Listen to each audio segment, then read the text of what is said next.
యేసుక్రీస్తు అటండి వాక్యం పట్ల యథార్థంగా ఉన్నాడట. ఈరోజు కుటుంబ బలిపీఠలో దాన్ని మీరు చూస్తారు. యేసుక్రీస్తు వాక్యం పట్ల యథార్థంగా ఉన్నాడటండి. అలాగే బైబిల్ అంతట్లో ప్రవక్తలు కానీ, అపోస్తలులు కానీ, లేక విశ్వాసులు కానీ, లేక భక్తులు కానీ వాక్యమునందే యథార్థంగా ఉండాలంటండి. మన వాక్యమునందు యథార్థంగా ఉన్నప్పుడు లోకం మనల్ని మెచ్చుకుంది అనుకుంటున్నారా? మెచ్చుకోదు. మన వాక్యం ముందు యథార్థంగా ఉన్నప్పుడు స్నేహితులు, బంధువులు, ఇతరులు, మనతో పనిచేసేటువంటి కొలీగ్స్, లేకపోతే ఇతరులు, అధికారులు, లోకం మొత్తం మనల్ని అర్థం చేసుకోలేదు, ప్రేమించలేదు. అర్థం కన్నా అపార్థమే చేసుకుంటుంది. ఎప్పుడంటే ఒక మనిషి వాక్యం పట్ల యథార్థంగా ఉంటే, అది ప్రవక్త అయినా, అపోస్తుడైనా, పాస్టర్ అయినా, విశ్వాస అయినా, వాక్యం పట్ల యథార్థంగా ఉండే ఆ వ్యక్తిని లోకం ఎన్నడూ అర్థం చేసుకోలేదు. లోకమే కాదు, లోకం అంటే మనుషులండి, అర్థమైందా? మనుషులు అర్థం చేసుకోరు. అతని వల్ల యథార్థంగా వాక్యాన్ని ప్రేమిస్తున్నది ఎవరైతే ఉన్నారో వాళ్ళు అర్థం చేసుకుంటారు. మీకు అర్థమైందండి? దేవునికి స్తుతి కలుగాక. యేసుక్రీస్తు అట నిత్యము వాక్యం పట్ల యథార్థంగా ఉన్నాడట. ప్రవక్త అన్నాడు వర్తమానంలో, ఆయన తన స్నేహితులందరినీ పోగొట్టుకుని సమయం వచ్చాను అన్నాడండి. యేసు ప్రభువే ఈ లోకంలోకి వచ్చినప్పుడు ఆయన కూడా ఒక ప్రవక్తగా ఉన్నాడు, ఒక మనిషిగా ఉన్నాడు, దేవుని కుమారుడిగా ఉన్నాడు, గొర్రెపిల్లగా ఉన్నాడు. రాబోయే విశ్వాసకి, ప్రవక్తలందరికీ మాదిరిగా ఉన్నాడు. ఆయన కూడా మాదిరి ఏంటంటే, ఆయన కూడా వాక్యం పట్ల యథార్థంగా ఎలా ఉండాలో నేర్పించాడు. ఆయన ఈ లోకంలోకి వచ్చినప్పుడు వాక్యం పట్ల యథార్థంగా ఉన్నప్పుడట తన స్నేహితులను పోగొట్టుకున్నాడట. స్నేహితులు పోగొట్టుకోవడం ఏంటండి? ఆయన తన స్నేహితులందరినీ పోగొట్టుకోవలసిన సమయం వచ్చాను. ప్రతి ఒక్కరూ ఆయనను విడిచిపెట్టి వెళ్ళిపోయారు. అందరూ వెళ్ళిపోయారు. అంతమాత్రం కాదు, ప్రజలు ఆయనను వెక్కిరించారు, హేళన చేశారు, ఆయనలో నమ్మకం కోల్పోయారు. యేసుక్రీస్తులోనే ప్రజలు నమ్మకాన్ని కోల్పోయారట అండి. దాని అంతటికి కారణం ఆయన వాక్యం పట్ల యథార్థంగా ఉన్నందుకే అంటున్నాడండి. లోకం అందరినీ మనం మెప్పించలేమండి. లోకం అందరినీ మనము మంచి అనిపించుకోలేము అందరితోటి. ఉదాహరణకి రాజకీయం చూడండి, ఒక పార్టీ ఉంటే ఒక పార్టీకి ఇష్టం ఉండదు, ఈ పార్టీ ఉంటే ఆ పార్టీకి ఇష్టం ఉండదు. అలాగే సోదరులారా, ఒక మనిషి లోకం అంతటిని మెప్పించలేడు, ఒప్పించలేడు, నమ్మించలేడు. అలాగని మనము ప్రేరా మరి దేవుళ్ళు ఉన్నంత మాత్రాన లోకమంతటికి మంచిగా ఉంటామని, లోకమంతా ఒప్పుకుంటుందని, లోకమంతా మనకి ఏదో సన్మానం చేస్తారని, మనం ఎంత యథార్థంగా ఉన్నామని లోకం గుర్తిస్తుంది మాత్రం అంచనా వేయొద్దండి దయచేసి. చాలామంది ప్రజలు ఏం చేస్తారంటే లోకం ఎదుట తాను మంచివారిగా ఉండాలనిపించుకుంటారు, చెడ్డ అనేది వద్దనుకుంటారు. నువ్వు ఎంత మంచిగా జీవించినా చెడ్డ అనేది లోకం ఖచ్చితంగా రాయేస్తాను నీ మీద. నువ్వు ఎంత యథార్థంగా ఉండు. యేసుక్రీస్తు కన్నా గొప్ప యథార్థత ఇంకెవరన్నా కలిగి ఉండగలరా? అయినా ఆయన మీద ప్రజలు హేళన చేస్తారు. అలాగే నువ్వు భూమి మీద ఎంత వాక్యం గైగో, ఎంత యథార్థంగా ఉండు, ఎంత ప్రార్థన చేస్తూ ఉండు, వాక్యం ప్రార్థన దేవునితో ఉండు, ఎవరి జోలికి వెళ్ళకుండా నీ భక్తులు చేసుకుంటూ ఉండు, అయినా నిన్ను అపార్థన చేసుకుని ఉంటారండి. అయినా నేను హేళన చేసేవారు ఉంటారు. యేసుయే మాదిరిగా ఉన్నాడు ఇక్కడ. ఆయనే వాక్యం పట్ల యథార్థంగా ఉన్నప్పుడు, వాక్యం పట్ల యథార్థంగా ఉన్న ప్రజలు అర్థం చేసుకోరు, గ్రహించలేరు. తర్వాత ఏంటంటే ప్రేమించలేరు. అందరూ కాదు, కొందరు అన్నమాట. కాబట్టి ఇక్కడ యేసుక్రీస్తు అంట ఆయన్ని హేళన చేశారు. హేళన చేసేంత అవసరం ఆయనకి ఏముంది? ఆయన ఏం చేశాడండి? వాసన చెప్పాలంటే ఆయనలో ఒక్క పొరపాటు కూడా లేదని బైబిల్ చెప్తుంది. నాలో పాపం ఉందని ఎవరు స్థాపించగలరని కూడా ఆయన అడిగాడు. అయినా కానీ ఆయన మీద ఏదోటి ప్రజలు వేస్తూనే ఉన్నారు. సాక్షాత్తు యేసుక్రీస్తు అనే గొప్ప మచ్చ డాగులేని ఆయన మీదే లోకం బురదెళ్తుంటే నువ్వెంత, నేనెంత, మనమెంత, ప్రవక్తలెంత, అపోస్తలెంత? వీటికే మనం కురిగిపోతూ ఉంటాం. కానీ వీటికంటే గొప్ప కార్యాలు మన లోకం మీద వారు ఎన్ని అద్భుతాలు చేసినా, స్వస్థపరిచిన మన ప్రవక్త ఉన్నాడు, అద్భుతాలు చేశాడు, ఆయన ప్రపంచాన్ని కదిలించాడండి. అయినా ఆయన అబద్ధ ప్రవక్త అంటుంది లోకం.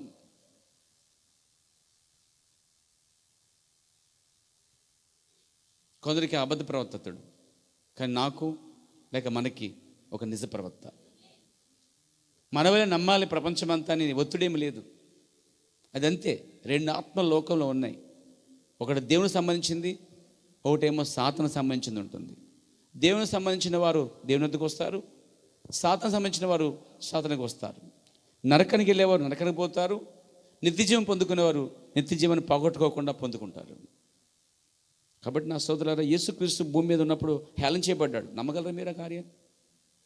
తర్వాత స్నేహితులు పోగొట్టుకున్నాడు, తన తోటివారిని పోగొట్టుకున్నాడు. ప్రవక్త అన్నాడు, ఆయన వాక్యం పట్ల యథార్థంగా ఉన్నప్పుడు స్నేహితులను కూడా పోగొట్టుకోవాల్సి వచ్చాను. అంటే మన వాక్యం పట్ల యథార్థంగా ఉన్నప్పుడు మన స్నేహితులు ఎలా పోగొట్టుకోవడం అనేది మీకు చెప్తాను ఒక మాట. మీరు దేవుని వాక్య ప్రకారంగా ఏ సినిమాలు చూడరు, ఓకేనా? ఏ పార్టీలకు వెళ్ళరు. అంటే మీరు తాగుడు, పురుషులు కానీ స్త్రీలు కానీ, మీరు ప్రభుని నమ్ముకున్నారు, దేవుళ్ళకి వచ్చారు. అవతల వ్యక్తి స్నేహితులు సినిమాకి వెళ్దాం రా అని పిలుస్తుంది స్నేహితురాల్ని లేక స్నేహితుడిని. నేను రాను, నేను వాక్యం పట్ల యథార్థంగా ఉన్నాను అన్నప్పుడు నువ్వు హేళన చేయబడతావు, అపహసించబడతావు. ఏ విధంగా? బాబోయ్ పాస్టర్ అయిపోయావా, బాబోయ్ పాస్టర్ గారు అయిపోయావా అంటే యథార్థంగా ఉన్నా సరే బోర్డు ఏంటంటే పాస్టర్ అన్న. కేవలం వారు కోరింది చేయనప్పుడు, వారు అడిగింది ఇవ్వనప్పుడు, వారు అడిగిన చోటకు రానప్పుడు వాళ్ళు మనం వదిలేస్తారండి. లేదా నువ్వు వదిలేయాల్సి వస్తుంది. ఎందుకంటే నీరు నూనె కలిసి ఉండలేవు, అలాగే పావురము కాకి కలిసి ఉండలేవు, అలాగే ఒక మంచి విశ్వాసి లోకస్తులు కలిసి ఉండలేరండి. మనం ఏదో అడ్జస్ట్ అవుదాం అనుకుంటాం, వాళ్ళతోటి ఎలాగైనా పర్లేదు అనుకుంటాం మనం. నిజమే, ఆ సమయం వచ్చినప్పటికి ఎలా ఉంటుందంటే, నువ్వు కూడా ఆయనతో ఉన్నావా, నీ స్వరం గుర్తిస్తుంది అని అడిగిన ఒక చిన్నది అడిగిందండి. నేను కాదు అన్నాడు. అయినా అనంత మాత్రాన ఆయన క్రీస్తు శిష్యుడు కాకపోలేదు. కాబట్టి కొన్నిసార్లు మన స్నేహితులు మన విడిచి వెళ్ళిపోతారు, మన బంధువులు విడిచి వెళ్ళిపోతారు. దానికి కారణం వాక్యం పట్ల యథార్థంగా జీవించినప్పుడే వారు విడిచి వెళ్ళిపోతారు. సరే, అందరిని సంపాదించి లోకమంతా సంపాదించి చనిపోతే నరకానికి వెళ్తావు. మనిషి ఇటు మధ్య నలిగిపోతున్నాడు అన్నమాట. అంటాను, మనిషిని తృప్తిపరిచేదానికన్నా, మనిషిని సంతోషపెట్టేదానికన్నా దేవుణ్ణి తృప్తిపరచడం, దేవుని సంతోషపెట్టడం గొప్ప కార్యమండి. పౌలు మాట చెప్తాడు, నేను మనుషుని సంతోషపెట్టగోరుచున్నానా, దేవుణ్ణి నేను సంతోషపెట్టగోరుచున్నాను అన్నాడండి. నా ప్రియ సోదరులారా, ఇక్కడ యేసుక్రీస్తు భూమి మీద ఉన్నప్పుడు ఆయన యథార్థంగా మాట్లాడాడు. అందుకే చాలామంది ఆయనకి ఆయన అంటే పడలేదు, నచ్చలేదు. నువ్వు కూడా లోకంలో యథార్థంగా మాట్లాడు, ఉన్న విషయమే మాట్లాడు. లేనోడికి బాధ ఉంటుంది. అది యథార్థంగా జీవించిన వాడే బాధపడతాడు. నీ అర్పణలు దేవుడు అంగీకరించినప్పుడు కయనకు కోపం వచ్చింది, అతను చంపేశాడండి. ఎందుకని? అసూయ, ద్వేషం, కలహ, ఇవన్నీ కూడా ఎలా వస్తున్నాయి? అవేమీ లేనివాడు అక్కడ నిలబడ్డాడు యేసుక్రీస్తు వారు. దేవునికి స్తుతి కలుగాక. ఆయనలో ప్రజలంటే నమ్మకాన్ని కోల్పోయారట, హేళన చేశారట, విక్రించారట. ఎందుకు తెలుసా? ఇప్పుడు ఆయన అక్కడ పిలాతు దగ్గర కట్టబడి ఉన్నాడు, సంఖ్యల చేత రక్తం కారుతా ఉంది. ఒక సైనికుడు వచ్చి దుప్పటి వేసి కొడుతున్నాడు, అయినా మౌనంగా ఉన్నాడు ఆయన. కానీ ప్రవక్త అంటాడు, చనిపోయి సమాధిలో పెట్టబడిన వాడిని మాటతో లేపినవాడు అక్కడ నిలబడి ఉన్నాడు. జరగబోయే సంగతులన్నీ ముందే చెప్పినవాడు అక్కడ మౌనంగా నిలబడ్డాడు. ఎలా న్యాయస్థానంలో మొక్కం రక్తం ఖర్చుండగా నిలబడి ఉన్నాడు ఆయన. చాలా మౌనంగా ఉన్నాడు, ఏ సపోర్టు లేదు ఆయనకి, ఒంటరిగా నిలబడ్డాడు. అప్పటికి స్నేహితులు ఆయన విడిచి పారిపోయారండి. వారు ఆయన విడిచి పారిపోయారని బైబిల్ చెప్తుంది. ఈ రాత్రి మీరు కాపరిని విడిచి పారిపోతారు అని చెప్పాడు ఆయన. ఆ రాత్రే, పట్టబడిన రాత్రే శిష్యులు పారిపోయారు ఆయన విడిచి. ఒక్కరు లేరు ఆయనతోటి, ఒక్కడ నిలబడ్డాడు ఆయన. నా సేవ పరిశుద్ధ వర్తమానం చదవండి, మీకు అర్థమవుతుంది. ప్రతి వ్యక్తి జీవితంలో, యథార్థంగా జీవించే వ్యక్తి జీవితంలో ఒంటరితనం ఏర్పడుతుందండి. దేవునికి స్తుతి కలుగాక. తప్పు పోయినా, లేకపోతే ప్రవచనాలు చేశాడు ఆయన, జరగబోయేవాడిని ముందే చెప్పాడు, చనిపోయిన వారు లేపాడు, అద్భుతాలు చేశాడు. ఇప్పుడేమో న్యాయస్థానంలో నేరస్తుడిగా, తప్పు చేసిన వాడుగా అలా మౌనంగా నిలబడ్డాడు. ప్రజలు ఆయన అనుకున్నారట, ఈయన పని అయిపోయింది, ఇంకెందుకు పనికిరాడు ఇంకేనా అనుకున్నాడు. కానీ ఆయన చేసే పని ఏంటో ఆయనకు తెలుసు, ఎవరి కోసం ఆయన మౌనంగా ఉన్నాడో ఆయనకు తెలుసు. కానీ ప్రజలు తెలిసిందా? ప్రజలు తెలియదండి. అందుకే అన్నాడు ఆయన, రక్తం ఖర్చుండగా న్యాయస్థానంలో నేరస్తు చేసిన వాడు నిలబడి ఉన్నాడు. త్రాగిబోతు సైనికుడు వచ్చి ముఖం మీద ఉమ్మేశాడు. ఆయన తన తల పైకెత్తి కూడా చూడలేదు. తల మీద కప్పు వేసి, వస్త్రం వేసి, కర్రతో కొట్టి, ఎవరు కొట్టారో చెప్పుకో అని అడిగాడు. శిష్యులు అయ్యో ఆయనను విడిచి వెళ్ళిపోయారు. దేవుడు చేసిన కార్యములను వారు త్వరగా మర్చిపోయారండి. ఆయన ఏం చేశాడో కార్యాలన్నీ మర్చిపోయారు. వాళ్ళ మధ్య ఆయన చేసిన కార్యాలు చాలా ఉన్నాయి. వారు కళ్ళారు చూశారు, చెవులరు విన్నారు. కొందరు దానికోసం ఏం పట్టించుకొని విడిచిపెట్టి వెళ్ళిపోయారండి. 5,000 మందికి ఆహారం పెట్టాడు ఆయన. ఎంతోమందిని ఆయన బ్రతికించాడు, అద్భుతాలు చేశాడు, కాన అక్కలు తీర్చాడు, పరిస్థితులు ఉన్న వారికి విడిపించాడు, దయ్యాల పట్టిన విడిపించాడు. వారి మధ్య మనుషుల్ని, సమాజంలో చచ్చిన వారిని, చెడివారిని సమాజంగా మార్చాడు ఆయన, బాగు చేశాడు ఆయన. మనిషిలో ఉండేట్టు చేశాడు, మనిషి దేవుని తెలుసుకున్నట్టుగా చేశాడు. కనికరం, జాలి, సమాధానం కలిగి సమరీయుడి వలె ఆయన కూడా సహాయపడి, చేయూతనిచ్చి సహాయపడిన వ్యక్తి అండి అతడు. ఇప్పుడు ఆయన ఒంటరిగా ఉండవలసి వచ్చింది. ఆయన చేసిన కార్యాలన్నీ వారు మర్చిపోయారంటండి. ప్రవక్త అంటాడు, మోషే దినాల్లో కూడా, అర్థమైందండి, మోషే దినాల్లో కూడా దేవుడు వారి పట్ల ఎన్నో కార్యాలు చేశాడు. ఈ కాల ప్రవక్త అన్నాడు, వింటున్నారా? మోషే సముద్రము దగ్గర నిలబడి ఏం చెప్పాడు తెలుసా? దేవుడు నది అసాధారణమైన దానిగా చేశాడట. ఆ నదిని పాయలు చేశాడండి. అది దాటొచ్చి వాళ్ళు ఇలా అన్నారట, అంటున్నారండి, అయ్యో ఇన్ని అద్భుతాలు చేసిన కార్యాలన్నీ మర్చిపోయారట. వాళ్ళు మర్చిపోయి ఈటలు, గుర్రాలు, రథాలు పట్టుకుని వచ్చిన వారిని చూసి భయపడ్డారట. కానీ వారందరికంటే ముందు దేవుడు అరణ్యంలో ఎన్నో అద్భుతాలు చేశాడే, ఆకాశం మన్నా కురిపించాడే, బండి నుంచి నీళ్ళు రప్పించాడే, మరి ఆ కొమ్మ పడేస్తే గొడ్డల పైకి వచ్చిందే, ఎన్నో కార్యాలు వారి మధ్య జరిగాయి. హల్లెలూయా. కొమ్మ వేగా చేదే నీరు మధురంగా మారిపోయింది. ఎంతో రోగులు స్వస్థపరచబడ్డారు, ఎంతోమంది పోషించబడ్డారు. నిజంగా బండి నుంచి నీళ్లు త్రాగారు వాళ్ళు. మేఘస్తంభముగా ఆయన తోడుగా ఉన్నాడు. ఎండ తగలకుండా మేఘం వారిని ఆవరించింది. రాత్రి వెలుగు కొరకైనా ఏ కరెంటు యూజ్ చేయకుండా తన సొంత అగ్నిస్తంభముని కరెంటుగా, స్తంభముగా, లేకపోతే వెలుగుగా ఇచ్చి నడిపించాడు. మరి అనుక్షణం వారు కూడా ఆయన వెంబడించిన దేవుడిగా ఉన్నాడు. పక్షిరాజు వలె రెక్కల మీద మోసుకుని వస్తున్నాడండి ఇక్కడ. ఇవన్నీ అనిపించిన తర్వాత కూడా శ్రమ, కష్టం రాగానే ఆయన చేసే కార్యాలన్నీ వారు మర్చిపోయి ఈటను, గుర్రాలు, రథాలను చూసి, శబ్దాలను చూసి మోషేతో అంటున్నారంట, అయ్యో మేము ఐగుప్తులో చచ్చిపోవలసిందే, అరణ్యంలో వచ్చామేంటి, అరణ్యంలో చెమట తీసుకొచ్చాం మమ్మల్ని అంటే. ఇక్కడ అంటాడు ప్రవక్త, ఇక్కడ దాకా దేవుడు మోషే నడిపించి వదిలేశాడా? లేదే, ఇంకా నడిపిస్తున్నాడు. కానీ వాళ్ళ పొరపాటు ఏంటంటే, మోషే మనల్ని ఎక్కడికో శ్రమలకు తీసుకెళ్ళిపోతున్నాడు, కష్టాల్లో నెట్టేస్తున్నాడు, లేకపోతే నరకాన్ని నడిపించేస్తున్నాడు, లేకపోతే మనల్ని వదిలేశాడు అని ఒక భావం అనేది ఏర్పడిపోయింది వారికి. మోషే మీద నమ్మకాన్ని కోల్పోయారండి వాడు. కానీ అదే దేవుడు మోషేతో ఉన్నాడు. మోషే ద్వారానే కార్యం జరిగించాడు.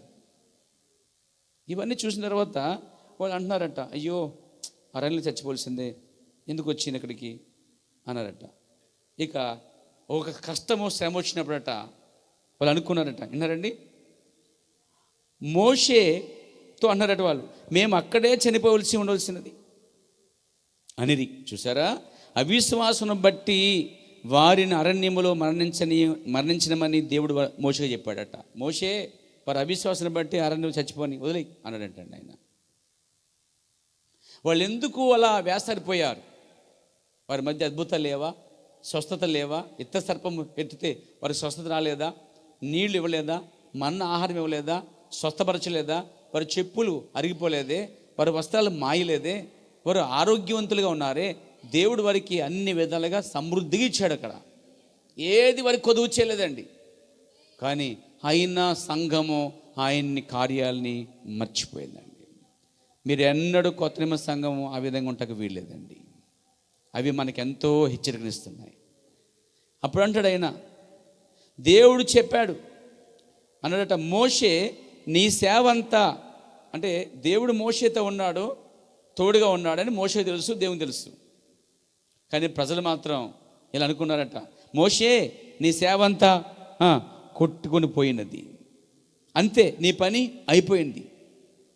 చూసారా, వారు అర్థం చేసుకొనలేదు, వారు దాన్ని అర్థం చేసుకొనలేదు.